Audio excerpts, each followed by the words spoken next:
আজ মহালয়া, পিতৃপক্ষের অবসান, দেবী পক্ষের শুরু। দুই পক্ষের সন্ধিক্ষণই মহালয়া। উষা লগ্নে প্রতিটা ঘরে বেজে উঠল বীরেন্দ্র কৃষ্ণ ভদ্রের মহিষাসুর মর্দিনী। শারদোৎসবের ঠিক সপ্তাহখানেক আগে আসে এই লগ্ন বলে আমরা অনেকেই ভাবি এ উদযাপনের দিন।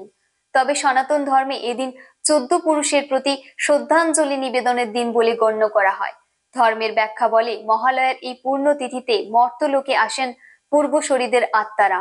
তাঁদের স্মরণ করেই এদিন উৎসবের সূচনা। এদিন পূর্বপুরুষের উদ্দেশ্যে তিল তর্পণের সমাপনের মাধ্যমে সমাপ্তি হয় পিতৃপক্ষের। অন্যদিকে আরজি করের ঘটনাকে কেন্দ্র করে আজ শিলচরের অন্নপূর্ণা ঘাটে গণহারে তর্পণ করে প্রতিবাদ জানিয়ে তাঁর আত্মার মুক্তি কামনা করলেন মিলন সংঘ ও পূর্বজ্যোতি ক্লাবের কর্মকর্তারা। ব্যুরো রিপোর্ট, নিউজ অবিকল।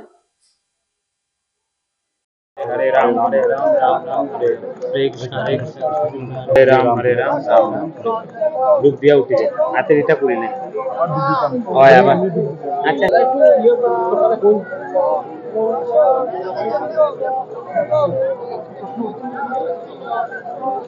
আজকের এই মহালয়ার পূর্ণ প্রভাতে আমরা মেহেরপুর গটেরতল মিলন সংঘ এবং পূর্বজাতি ক্লাবের পূজা কমিটির পক্ষ থেকে আজকে আমরা গণতর্পণের আহ্বান জানিয়েছিলাম এবং এই গণতর্পণের আহ্বানে আমাদেরকে সাড়া দিয়ে আজকে এই অন্নপূর্ণা ঘাটে এসেছেন সবাই তর্পণ করার উদ্দেশ্যে। উদ্দেশ্য আমাদের একটাই ছিল যে পশ্চিমবঙ্গের অভয়া হত্যাকাণ্ডের বিরুদ্ধে তার আত্মার চিরশান্তি কামনায়, এবং শুধু অভয়া নয়, আসামের ধিং থেকে শুরু করে আরো যারা ধর্ষণ এবং তারপরে ওদের মৃত্যু হয় তাদের আত্মার চিরশান্তি কামনায় আজকে আমাদের এই তর্পণ। আর আমরা একটা কথাই বলবো, আমরা বিচার চাই। পদক্ষেপের কারণ মানে কি উদ্দেশ্য কারণ? আজকের উদ্দেশ্যটা একটাই, দেখুন আমাদের যে পুজো কমিটি দুটো ক্লাব মিলে আমরা পুজো করি, আমাদের স্বল্প ইয়েতে আমাদের পুজো হয়।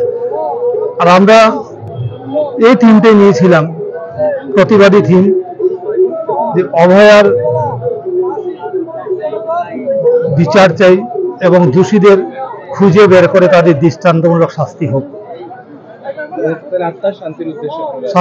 আত্মার শান্তির উদ্দেশ্যে সারা দেশে। এবং এর মাধ্যমে আপনারা প্রতিবাদ করছেন যাতে এই ধরনের ঘটনা না হয়। অবশ্যই ধরনের ঘটনা যাতে না হয়। আর শুধু তো পশ্চিমবঙ্গে নয়, যেমন আজকে আসামে ঘটেছিল, ধিং থেকে শুরু করে যারা গণধর্ষণ, যাদের মৃত্যু হয়, তাদের যারা দোষী তাদেরকে ধরে দৃষ্টান্তমূলক শাস্তি হোক, এটাই আমাদের কাম্য। আগামীতে যে এ ধরনের না হয় আর।